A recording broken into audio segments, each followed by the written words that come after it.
चाहता हूँ कि आपके घर का माहौल कैसा है, क्योंकि ये जो छोटे छोटे बच्चे हैं, मेरे पास में बहुत सारे अभिभावक इस बात की शिकायत लेकर आते हैं कि सर हमारा बच्चा घर पे गाली देता है, हमारा बच्चा जो है घर पे इस तरीके की भाषा का इस्तेमाल कर रहा है, हमारा बच्चा ये कर रहा है, हमारा बच्चा वो कर रहा है। तो मैं आपसे ये पूछना चाहता हूँ कि ये जो बच्चे इस तरीके की गाली गलौच ये तरीके की भाषा सीख रहे हैं वो कैसे मिल रही है। मैं आपको एक छोटा सा एग्जाम्पल दूंगा तो शायद आप ये पता लगा पाएँ कि ये बच्चे कहाँ से ऐसी बातें सीख रहे हैं। तो जैसे कि मैं आपको एक बात बताना चाहता हूं कि अगर मैं बच्चों से पूछूंगा ये वाली बातें, ठीक है, जो बच्चा बताएगा उसकी मैं अपनी तरफ से उसको एक गिफ्ट भी दूंगा।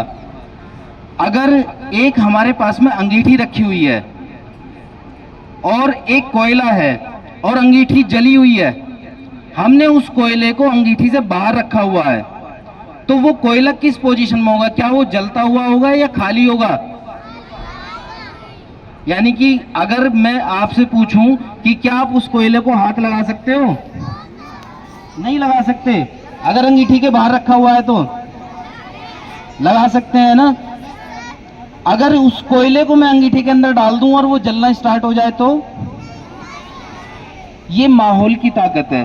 अगर माहौल उसको वो मिला आग वाला तो वो जलेगा और नहीं मिला तो नहीं जलेगा। तो आप इस चीज को देखिए कि बच्चा आपका किस माहौल में बैठ रहा है।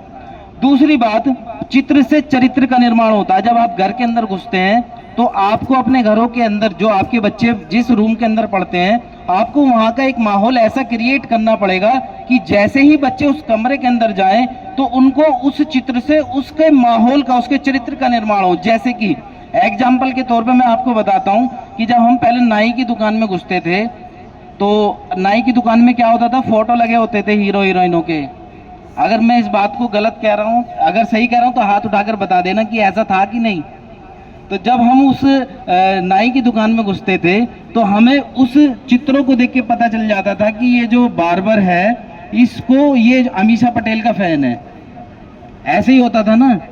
आप किसी के घर में जाइए और घर में जाके आप ये देखिए कि उसके घर में बहुत सारी किताबें रखी हुई हैं, तो आपका सबसे पहला परसेप्शन ये बनेगा कि ये व्यक्ति किताब पढ़ने वाला व्यक्ति है।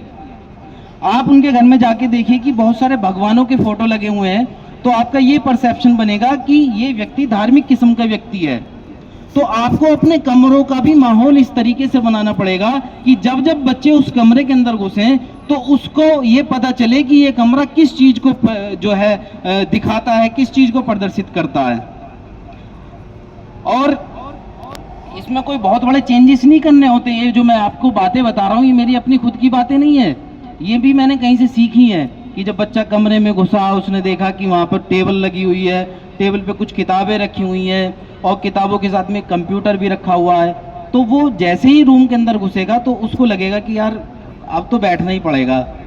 ये माहौल की ताकत होती है और वो माहौल की ताकत आपको अपने बच्चों को देनी पड़ेगी।